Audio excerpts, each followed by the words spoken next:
ya hagámoslo. Hola, yo soy Natalia. Hola a todos, bienvenidos a nuestro podcast de la psicología. Yo soy Natalia. Mi nombre es Erika. Yo soy Oriana Valenotti.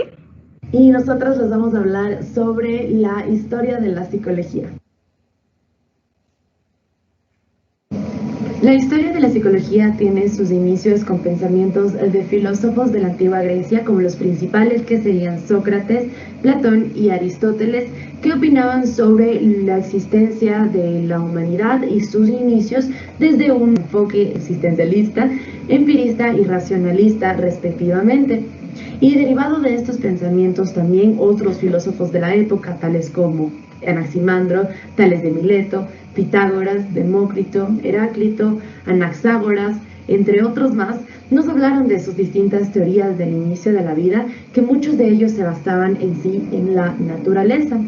Con la evolución de este pensamiento y de su estudio, otros filósofos posteriormente fueron los que realizaron la fundación de varias escuelas filosóficas, de las primeras escuelas filosóficas, como son la escuela de los epicureos, que toman el nombre de su fundador, como los cínicos también, los estoicos, los escépticos, los cristianos y los neoplatónicos, que nos hablan de cómo ellos asimilan la vida y de por qué suceden las cosas en sí. A inicios de la Edad Moderna, una nueva etapa de la psicología surgió con los ideales de Galileo, Johannes Kepler, Isaac Newton, Francis Bacon, Ptolomeo, por nombrar solo algunos, que enfocaban sus estudios más a la ciencia, por lo que el enfoque teológico dejó de ser su principal objetivo.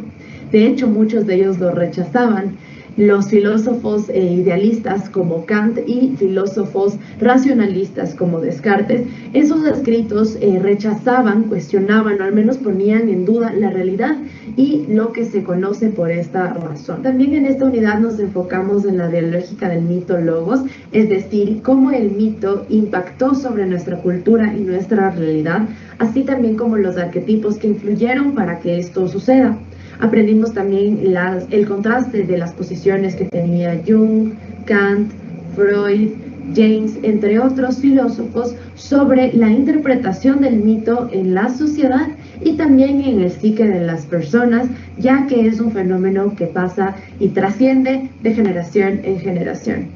Todo esto nos indica que con la evolución de la ciencia y obviamente con la evolución del pensamiento humano, nos fuimos adaptando a nuestras distintas realidades y también conocimos mucho más sobre el mundo en el que vivimos. Fueron nuestros inicios de pensamiento lógico. Es por esta razón que entramos en el debate si la psicología es o no una ciencia, ya que se trata de un ámbito de estudio muy amplio y que está en constante cambio. Así que, ¿qué opinan ustedes? ¿La psicología es o no una ciencia? En el Progreso 2 aprendimos un poco más a fondo lo que fue el positivismo. ¿Y qué es el positivismo? Esta es una corriente filosófica que afirma que todo conocimiento deriva de alguna manera de la experiencia, la cual se puede respaldar por medio del método científico. El positivismo lógico también es una corriente filosófica. Este incluye en su metodología científica el análisis del lenguaje y se limita al análisis o estudio de todo aquello que es empírico y comprobable. También conocimos acerca de los supuestos filosóficos. Entre estos está el materialismo, que es la doctrina filosófica que postula que la materia es lo primero y que la conciencia existe como consecuencia de un estado altamente organizado de ella, lo que produce un cambio cualitativo. El racionalismo, este afirma y sostiene la supremacía de la razón sobre la experiencia. Esta es una corriente filosófica opuesta al empirismo, ya que el principal objeto de estudio del empirismo es sobre el origen del conocimiento humano y sus condiciones de validez, el alcance, valor y límites del entendimiento. El realismo, este analiza y enfoca su estudio en aquello que se vive, la realidad social, por lo que esta corriente estudia la norma que se crea y la eficacia de la misma, explicando el porqué de la eficacia de esta norma. También tenemos lo que es el idealismo. Afirman la primacía de las ideas o incluso su existencia independiente. Afirman que la realidad que podemos conocer es fundamentalmente un constructo de la mente o inmaterial.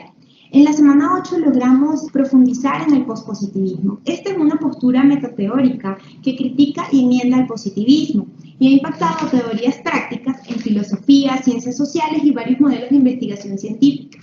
Teoría de los paradigmas. Un paradigma es una teoría o modelo explicativo de las realidades físicas. Fue introducido por Thomas Kuhn en 1975 para explicar los cambios o revoluciones científicas. En la semana 9 conocimos lo que fue la psicología de la conciencia.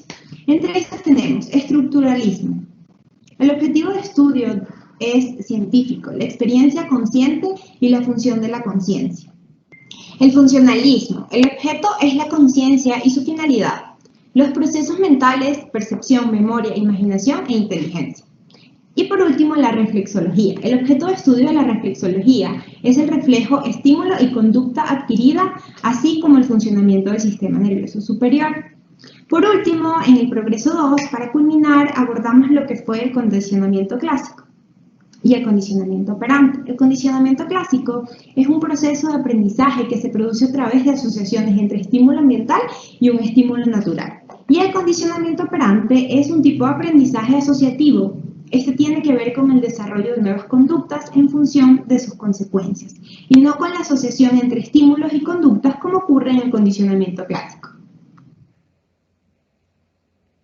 Los paradigmas epistemológicos de la psicología. El cognitivismo es el área de la psicología que se encarga del estudio de la cognición, es decir, de los procesos mentales implicados en el conocimiento, cuyo objeto de estudio es cómo la mente interpreta, procesa y almacena la información en la memoria. La hermenéutica involucra un intento de describir y estudiar fenómenos humanos significativos de manera cuidadosa y detallada, tan libre como sea posible de supuestos teóricos previos. El psicoanálisis, un término creado por Freud en 1896. Con este término se denomina a un método particular de psicoterapia. El psicoanálisis se refiere especialmente a la exploración del inconsciente. Esta exploración clínica se fundamenta en la asociación libre por parte del paciente y en la interpretación por parte del psicoanalista. Las escuelas fenomenológicas. La psicología de la Gestalt es una corriente que se basa en el estudio de la percepción, donde el individuo clasifica sus percepciones como un todo y no únicamente como la suma de sus partes.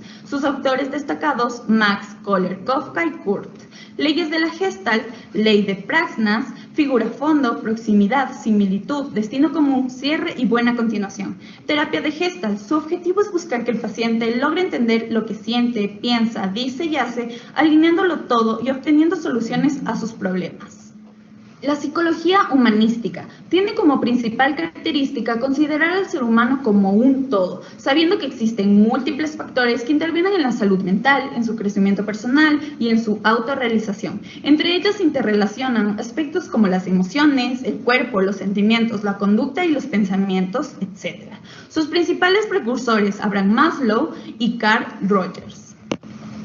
Los paradigmas epistemológicos de la psicología. La teoría sistémica pone énfasis en las propiedades del todo, que resultan de la interacción de los diferentes elementos del sistema. Así, para este enfoque, lo más importante es lo que surge de la interacción de las personas. El constructivismo se centra en estudiar de qué manera se lleva a cabo el aprendizaje y la generación de esquemas de significado de nuestra manera de pensar para poder aplicar estos descubrimientos científicos, especialmente en dos ramas de la psicología, la psicoterapia y la psicología educativa. Investigadores considerados parte del constructivismo, Jean Piaget y Lev Vygotsky.